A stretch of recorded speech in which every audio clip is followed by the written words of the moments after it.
जय हिंद दोस्तों, Edu GK junction में आपका स्वागत है। दोस्तों, इस वीडियो के अंतर्गत आज फिर एक महत्वपूर्ण टॉपिक पे चर्चा करने वाले हैं, तो आप मेरे साथ बने रहें। आज का टॉपिक है बिहार में शराबबंदी। बिहार में शराबबंदी को लेकर के जिस तरह से चर्चा का विषय हमेशा बना रहता है, तो जरूरी हो जाता है कि इस शराबबंदी के हर एक पहलुओं की तहकीकात करना, उसको जानना और समझना। तो इस शराबबंदी कानून के तहत सबसे पहले हम लोग समझेंगे कि इस शराबबंदी कानून को लाने का आखिर क्या उद्देश्य रहा है, आखिर किस उद्देश्य से ये शराबबंदी कानून को हमारे समाज में, हमारे राज्य में लागू किया गया है। उसके बाद शराबबंदी कानून से संबंधित जो भी प्रावधान है उसके ऐतिहासिक पहलू को समझेंगे, उसके संवैधानिक पहलू को समझेंगे। आखिर किस जगह पे संविधान की किस प्रावधान के अनुसार शराबबंदी कानून को लागू किया गया है, शराबबंदी कानून को लाया गया है। उसके बाद शराबबंदी कानून से अभी तक का जो रिकॉर्ड रहा है, शराबबंदी कानून लागू हुए बहुत से वर्ष हो गए हैं, तो इससे क्या लाभ हुआ है, और फिर लाभ अगर हम लोग जानेंगे तो फिर शराबबंदी कानून से क्या हमें लॉस हो रही है, सरकार को क्या लॉस हो रही है, इसके बारे में भी हम लोग चर्चा करेंगे। तो सबसे पहले हम लोग जानना चाहेंगे कि आखिर शराबबंदी कानून लाने का क्या उद्देश्य रहा है। तो जिस तरह से बिहार में शराबबंदी कानून को लेकर के विधानसभा में बिल पारित किया गया है, उसका मात्र उद्देश्य है कि एक बिहार को सामाजिक रूप से, सांस्कृतिक रूप से, आर्थिक रूप से समृद्ध बिहार बनाने का है, एक स्वच्छ बिहार बनाने का, स्वस्थ बिहार बनाने का, और एक बेहतर समाज के निर्माण हो सके, इसलिए बिहार शराबबंदी कानून लाया गया है।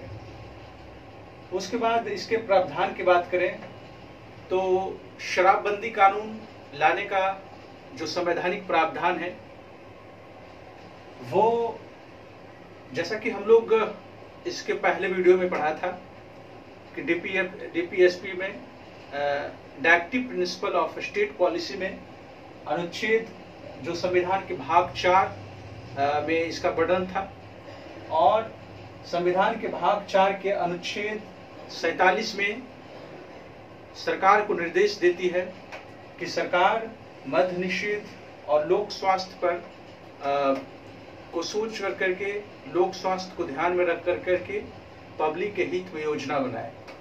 तो इसी संवैधानिक आधार पे डीपीएसपी के भाग, जो हमारे संविधान के भाग 4 में डीपीएसपी है, उसके अनुच्छेद 47 के तहत मद्य निषेध का प्रबंध है, उसी के अनुसार से, उसी के आधार पे ये कानून लाया गया है। हालांकि इसके पहले, आजादी से पहले 1915 में आबाकारी अधिनियम लाया गया था।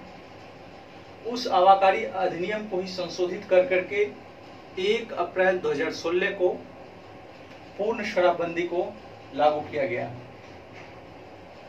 और 1 अप्रैल 2016 से जो शराबबंदी को लाया गया था, इस शराबबंदी कानून के तहत शराब का उत्पादन करना, शराब का भंडारण करना, शराब का वितरण करना और शराब का उपभोग करना, यानी शराब को पीना, ये सारा गैर कानूनी होगा।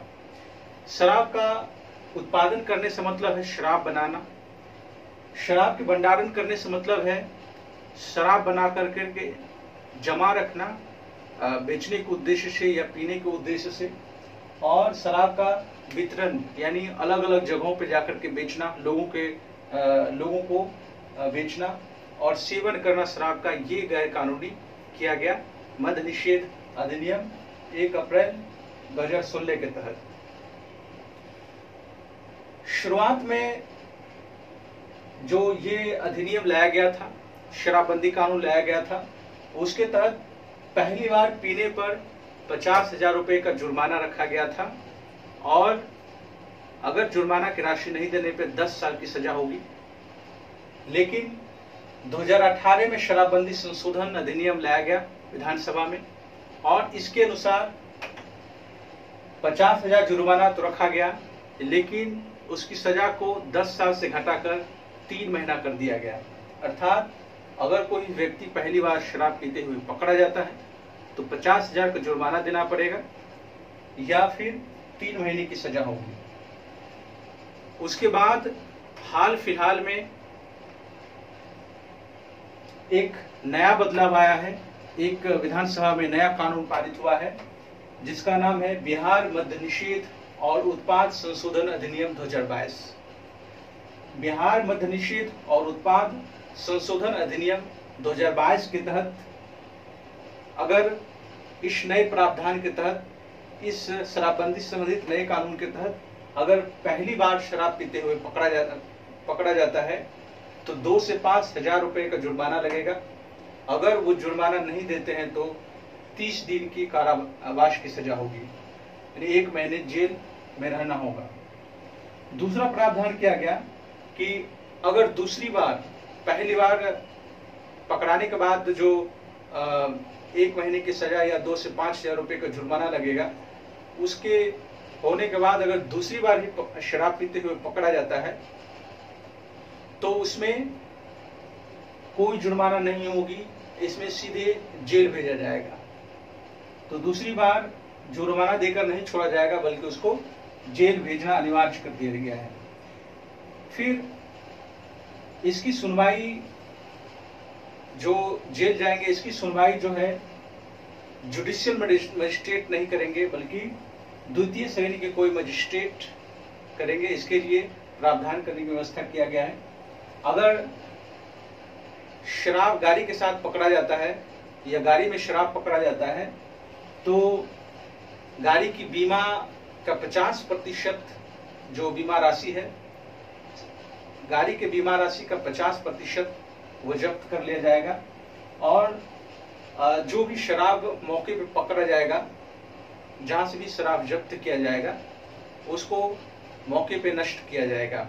इसके लिए कोर्ट की अनुमति लेना आवश्यक नहीं होगा। तो इस प्रकार से नए कानून को व्यवस्था किया गया है। फिर हम लोग और कुछ भी देखेंगे कि शराबबंदी कानून को सफल बनाने के लिए माननीय मुख्यमंत्री नीतीश कुमार ने वर्ष 2018 में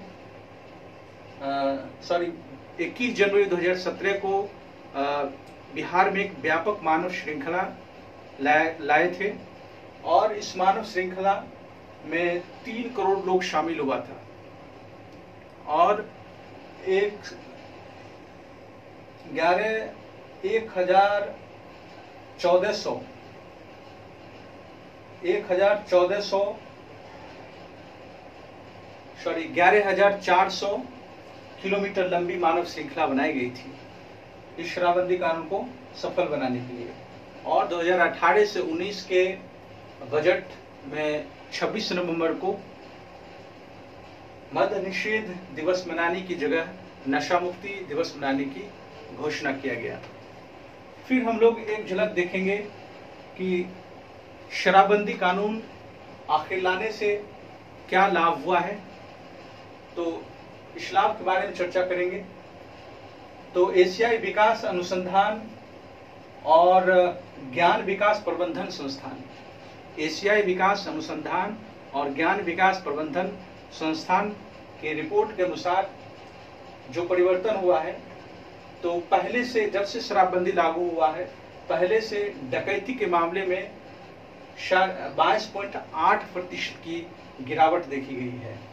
हत्या के मामले में 28.3% की कमी देखी गई है, जबकि अपहरण के मामले में 66.6% की कमी देखी गई है।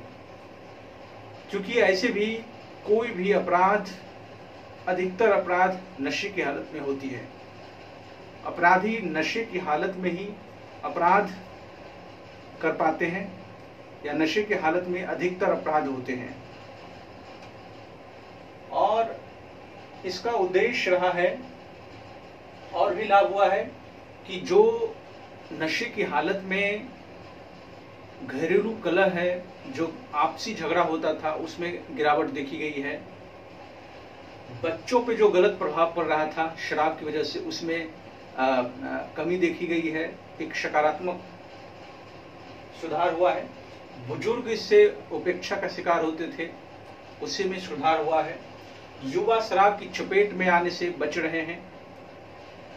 युवा शराबी बनने से बचेंगे इससे, जिससे जो पीढ़ी है, जो पीढ़ी चल रही है, इस पीढ़ी में शराबियों की संख्या कम होगी। फिर महिला और सुरक्षा बढ़ी है। महिला और सुरक्षा जो पहले ज्यादा थी वो उसमें सुधार हुआ है। जैसे कि पुरुष शराब पी करके घर में महिला को प्रताड़ित करना, रेप की घटनाएं देखी जाती थी, तो उसमें सुधार हुआ है।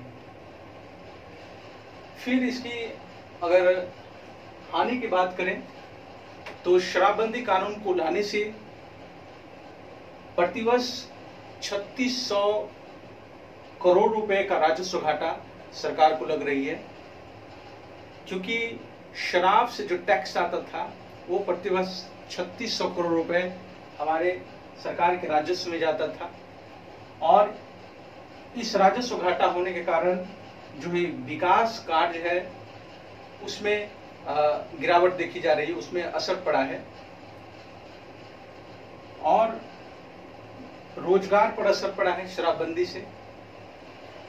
शराबबंदी से जो है कि तस्करी में बढ़ावा हुआ है, भ्रष्टाचार बढ़ा है। और शराबबंदी से लोग जहरीली शराब को ज्यादा इस्तेमाल कर रहे हैं, जिससे बहुतायत में मौतें देखे जा रहे हैं। बहुत लोगों की मौत हुई है, सैकड़ों लोग मरे हैं जहरीली शराब पीने की वजह से। तो इस प्रकार से शराबबंदी से संबंधित एक जो पहलू रहा है, इसका एक विस्तृत चर्चा किए हैं। और कुल मिलाकर बात करें तो इसकी समीक्षा के उपरांत हम लोग पाते हैं कि शराबबंदी कानून बिहार के सामाजिक, आर्थिक और राजनीतिक सांस्कृतिक दृष्टिकोण से शराबबंदी कानून सरकार की एक सकारात्मक कदम है। इसका हम लोगों को समर्थन करना चाहिए और इससे हमारा समाज एक बेहतर समाज बन पाएगा, एक लोक स्वास्थ्य को बढ़ावा मिलेगा और एक बेहतर बिहार, समृद्ध बिहार बन पाएगा। तो इन सभी बातों के साथ इजाजत दीजिए। धन्यवाद।